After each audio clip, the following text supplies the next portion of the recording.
Students, welcome to my channel chemistry with Anchal. और आज मैं आपके लिए लेके आ गई हूँ बहुत इंपॉर्टेंट टॉपिक जिसका नाम है आयनिक और इलेक्ट्रोवैलेंट बॉन्ड।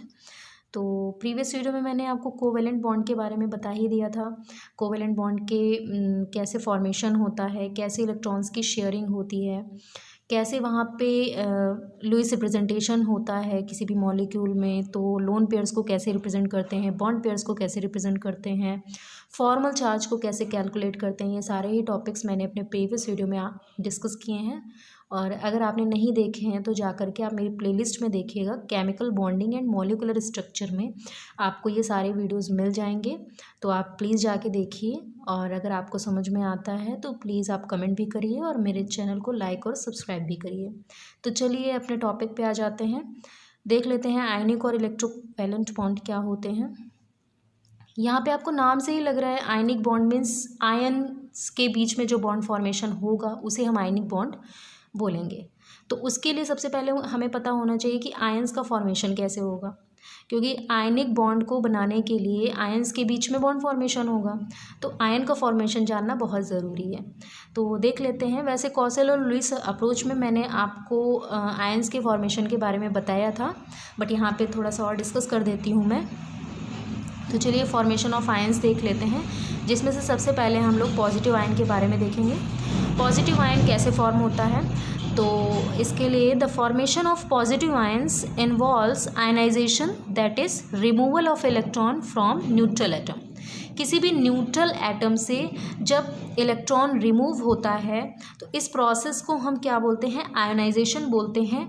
और यहाँ पे जो फॉर्मेशन होता है एटम का इलेक्ट्रॉन जाने के बाद में, उसको हम आयन बोलते हैं। यहाँ पे जो स्पीसीज होती है उसको हम क्या बोलते हैं, आयन बोलते हैं।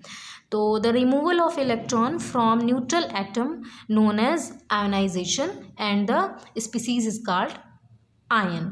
ठीक है, या आयन का डेफिनेशन एक सिंपल लैंग्वेज में अगर हम देखें तो हम बोल सकते हैं any charge present an atom known as an ion. कोई भी चार्ज किसी एटम पे अगर प्रेजेंट होगा, पॉजिटिव हो निगेटिव हो, तो उसको हम आयन बोलेंगे। पॉजिटिव चार्ज होगा तो वहाँ पे कैटायन होगा, और निगेटिव चार्ज होगा तो वहाँ पे एनायन होगा। पॉजिटिव चार्ज अगर होगा तो पॉजिटिव चार्ज यहाँ पे आता है, जितने पॉजिटिव चार्ज होते हैं उतने इलेक्ट्रॉन यहाँ से रिमूव हो जाते हैं। तो रिमूव होने के बाद पॉजिटिव चार्ज आने का रीज़न भी आप जान लीजिए। जब किसी भी एटम से इलेक्ट्रॉन रिमूव होता है तो वहाँ पे प्रोटॉन्स का नंबर बढ़ जाता है, इसीलिए पॉजिटिव चार्ज बढ़ जाता है। और कहीं पे भी जब इलेक्ट्रॉन एक्सेप्ट किया जाता है तो वहाँ पे इलेक्ट्रॉन्स का नंबर बढ़ जाता है पूरे एटम में, इसीलिए वहाँ पे नेगेटिव चार्ज आ जाता है। तो इसको थोड़ा सा बिल्कुल शॉर्ट में समझ लीजिए तो चीज़ें समझ में आ जाएंगी। मान लीजिए यहाँ पे हमने ऑक्सीजन ले लिया है, ठीक है, ये न्यूट्रल एटम है। अब हमने इसको 2 इलेक्ट्रॉन दे दिए हैं, ठीक है, ऑक्टेट इसका कंप्लीट करने के लिए, क्योंकि इसके आउटर मोस्ट सेल में कितने होंगे, 2 और 6 होंगे। 2 मिल जाएंगे तो इसका ऑक्टेट कंप्लीट हो जाएगा। अब 2 आ रहे हैं तो इस पर क्या होगा, 2 निगेटिव लग गए, ठीक है। 2 निगेटिव चार्ज का मतलब है कि 2 इलेक्ट्रॉन यहाँ पे आए हैं, ठीक है।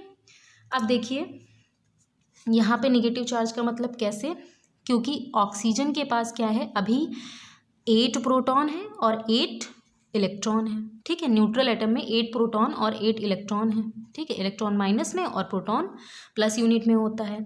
जब इसके पास 2 इलेक्ट्रॉन आ गए तो यहाँ पे कितने इलेक्ट्रॉन हो गए, 2 और आ गए तो -10 हो गए, और यहाँ पे क्या हो गया, +8। अब इसको आप सॉल्व करेंगे तो क्या आएगा, -2 ही तो आएगा, इसीलिए इस पर -2 चार्ज है। तो ये होता है, जब इलेक्ट्रॉन एक्सेप्ट होता है तब वहाँ पे माइनस चार्ज आता है, क्योंकि वहाँ पे इलेक्ट्रॉन का नंबर बढ़ जाता है। और जब प्लस चार्ज आता है तो इसका मतलब है कि उतने इलेक्ट्रॉन गए हैं और प्रोटॉन का नंबर ज़्यादा हो गया है। जब प्रोटॉन का नंबर ज़्यादा हो जाता है तो वहाँ पे प्लस चार्ज आ जाता है, ठीक है।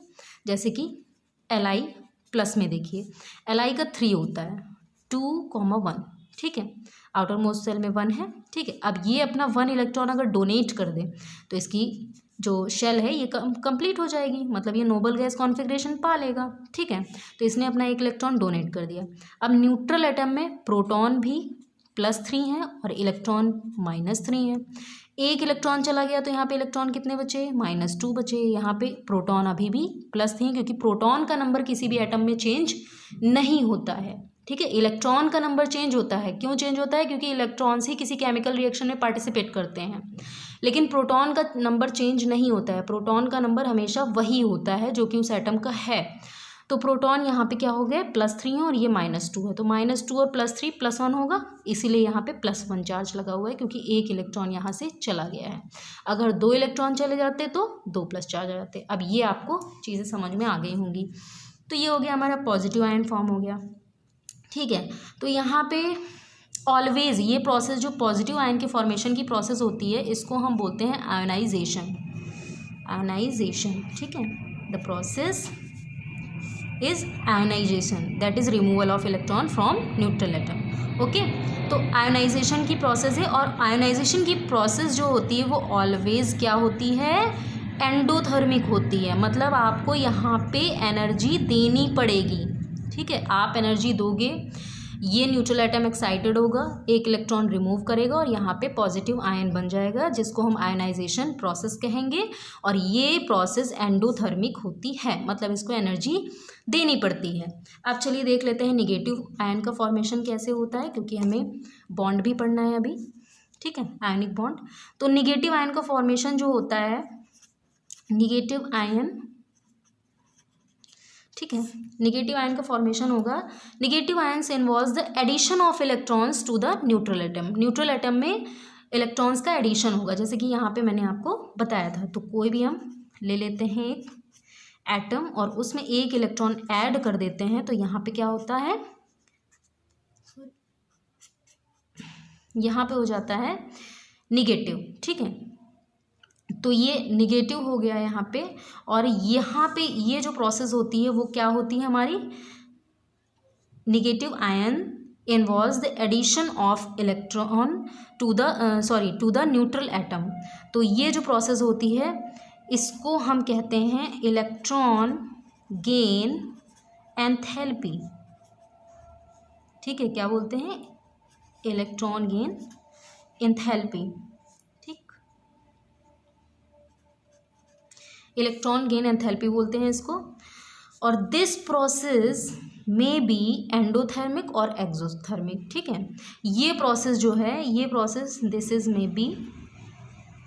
बी एंडोथर्मिक, ये एंडोथर्मिक भी हो सकती है, ठीक है, और एक्सोथर्मिक भी हो सकती है।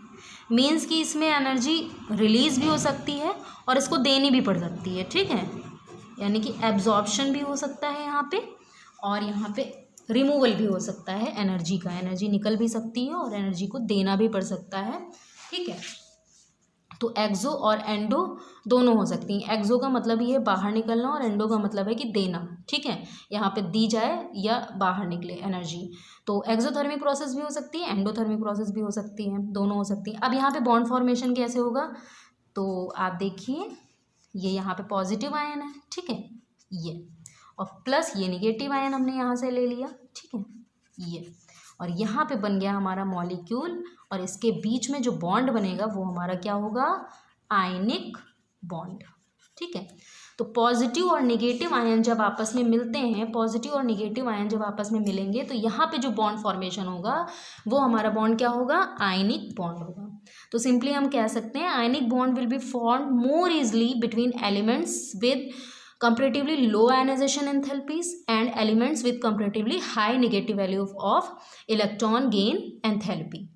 तो इसमें वहाँ पे इलेक्ट्रोवैलेंट बॉन्ड या आयनिक बॉन्ड ज़्यादा आसानी से बनेगा जहाँ पे जो एलिमेंट है उसकी जो एलिमेंट पॉजिटिव आयन है उसकी आयनाइजेशन एंथैल्पी जितनी लो होगी वो उतना ईजिली जो है इलेक्ट्रोवैलेंट बॉन्ड या आयनिक बॉन्ड का फॉर्मेशन करेगा, या जो इलेक्ट्रॉन गेन एंथैल्पी है वो जितनी हाई निगेटिव वैल्यू होगी वो उतना ही ज़्यादा क्या करेगा, ईजिली इलेक्ट्रोवायलेंट बॉन्ड को या आयनिक बॉन्ड का फॉर्मेशन करेगा।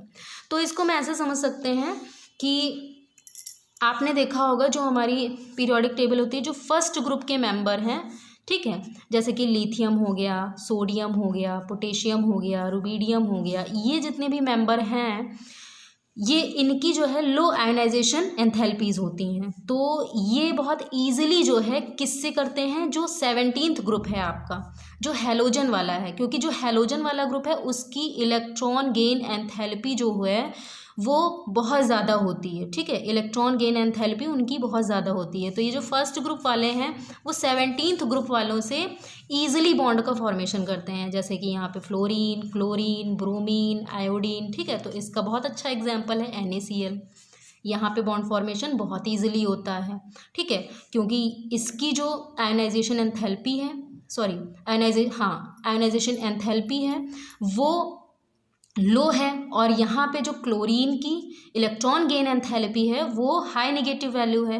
तो यहाँ पे जो बॉन्ड का फॉर्मेशन होता है वो बहुत ईजिली होता है, और यहाँ पे जो बॉन्ड बनता है उसको हम कौन सा बॉन्ड बोलते हैं, इलेक्ट्रोवैलेंट और आयनिक बॉन्ड।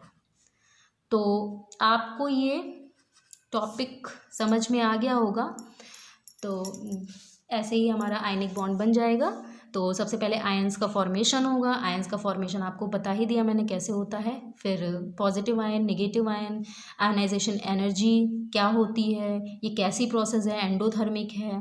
और नेगेटिव आयंस जब फॉर्मेशन होते हैं तो वहाँ पे कौन सी प्रोसेस होती है, इलेक्ट्रॉन गेन एंथैल्पी होती है। ये एंडोथर्मिक एक्सोथर्मिक दोनों हो सकती हैं। लेकिन अगर हम देखें तो ईजी वे में अगर कहीं आयनिक बॉन्ड का फॉर्मेशन होता है तो कहाँ होता है, जहाँ पे जो मोस्ट इलेक्ट्रोपॉजिटिव और मोस्ट इलेक्ट्रोनेगेटिव एटम होंगे। ठीक है, सिंपली हम बोल सकते हैं मोस्ट इलेक्ट्रोपॉजिटिव और मोस्ट इलेक्ट्रोनेगेटिव एटम के बीच में जो बॉन्ड का फॉर्मेशन होगा वो बहुत ही ईजिली आयनिक बॉन्ड बनाएगा। ठीक है, और जिनकी इलेक्ट्रोनेगेटिविटी में बहुत कम डिफरेंस होता है। ठीक है, इलेक्ट्रोनेगेटिविटी में जिनकी बहुत कम डिफरेंस होता है वो जनरली कोवैलेंट बॉन्ड बनाते हैं, और जिनकी इलेक्ट्रोनेगेटिविटी में हाई डिफरेंस होता है वो जो है क्या बनाते हैं, आयनिक बॉन्ड बनाते हैं। ठीक है, इलेक्ट्रोनेगेटिविटी में बहुत कम डिफरेंस हो तो कोवैलेंट बॉन्ड बनाएंगे। अब देखिए जैसे Cl और Cl ही ले लें हम, तो ये आयनिक बॉन्ड नहीं बनाएंगे, ये कोवैलेंट बॉन्ड बनाएंगे, क्योंकि इनकी इलेक्ट्रोनेगेटिविटी क्या है, सेम है। तो सेम या बहुत कम इलेक्ट्रोनेगेटिविटी का डिफरेंस होता है तो वहाँ पे कोवैलेंट बॉन्ड बनता है, और जहाँ पे हाई इलेक्ट्रोनेगेटिविटी का डिफरेंस होता है वहाँ पे हमारा आयनिक बॉन्ड का फॉर्मेशन होता है। तो यहाँ पे आप देखिए फर्स्ट ग्रुप का, ये 17th ग्रुप का, तो कितनी इलेक्ट्रोनेगेटिविटी का डिफरेंस बहुत ज़्यादा हाई है यहाँ पे। और आपने वैसे भी देखा होगा जब हम किसी पीरियड में लेफ़्ट टू राइट जाते हैं तो इलेक्ट्रोनेगेटिविटी हमारी क्या होती है, इंक्रीज होती है। ठीक है, from left to right electronegativity is increase. तो इसलिए यहाँ पे जो फर्स्ट ग्रुप है और ये मोस्ट इलेक्ट्रोपॉजिटिव है, ये मोस्ट इलेक्ट्रोनेगेटिव है, तो इन दोनों के बीच में बहुत ईजिली बॉन्ड का फॉर्मेशन होता है, जिसको हम इलेक्ट्रोवैलेंट बॉन्ड या आयनिक बॉन्ड बोलते हैं। तो आई होप कि आपको चीज़ें समझ में आ गई होंगी। अगर आपको चीज़ें समझ में आई हैं तो प्लीज़ कमेंट ज़रूर करिए और मेरे वीडियो को लाइक भी करिए। Thank you.